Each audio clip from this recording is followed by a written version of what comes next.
you entered, federal law enforcement. You started going to Juarez, and how did you end up with Jaime Zapata and all that? That's really what, because I remember when that came out on the Yes. news. I saw the Suburban all shot up Yes. on the like a road. It's like Yeah. almost a mountain. Highway 57, and Yeah.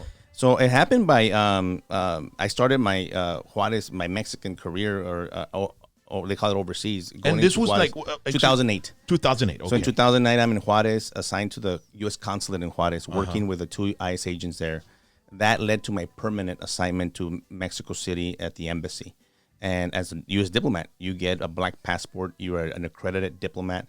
You're still an ICE agent, but you don't have any power in Mexico. The power is you do everything through the government of Mexico and the federal police. And we did a lot of training, human trafficking, money laundering, drug smuggling, you name it, right? Arms trafficking. And it's the most I ever worked in my life. And I talk a lot about it in the book. I really spell it out because I still thought at one point when I went, I'm going to be a diplomat. And I seen these movies, these guys having these fine wines and parties. Yeah, yeah. Might have had a little bit of that, but it wasn't. In Mexico, it was work. And it was an incredible amount of work where I neglected my family. As it is in law enforcement, it's very hard on the family because you work odd hours and, you're not there for a lot of birthdays. You miss a lot of special occasions. Well, in Mexico, I wasn't there at all. I mean, sometimes I was in my house 2-3 daes out of the month, traveling throughout Mexico, Central America, and, of course, the United States. What was a typical day for you guys?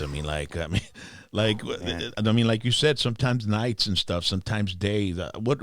When you all were over there, you said you had to go through the government to do things. So it was always with them doing criminal investigations. For me, I focused a lot on human trafficking. I was in charge of the Global Trafficking in Persons Initiative. It's called GTIP. My whole purpose was to take down human traffickers and organizations, and that's what I did. So I spent a lot of time with the Mexican government, getting intelligence, locating these individuals, interviewing victims, flying to the U.S., rescuing kids, children, and women. At the same time, we have a smuggling group of Afghans through Mexico. Identify that organization. I got a source in Denver. I got to go interview that guy. I got to go to Panama because we got so many. It was crazy. Wow. Everywhere. It was flying, driving, traveling within Mexico, within the country of Mexico. I did a southern border assessment of Mexico for a week down in the jungle. With the border of Guatemala and Mexico to see, they wanted in Washington, D.C., they wanted an assessment like what's going on. Well, it was very easy. It's open. If you think our southern border is open, over there it's wide open. Yeah. I walked into Guatemala and came back like if nothing. And I'm like, I see all this traffic going on, and where there's obviously terrain, and then where there's the river, they get in the rafts and come back and forth with 5 pesos and do trade and buy stuff, and it's wide open. So we did a whole assessment in the jungle. Mexico is beautiful too, and very rural. A lot of resources there that unfortunately have gone on the wayside because the cartels have taken over. Yeah. How do you think human trafficking is like at an all-time high more than any time ever? Just what you just said there. There's no questions about it. How can you not question was the president shocked. of what's going on? This is the number one issue in the country. A lot of people that are running, and we'll talk about that. Everybody's mentioning the border. That's the number one issue because it's affecting a lot of us, not just in our state, but in the rest of the country. And it is. You asked me about human trafficking.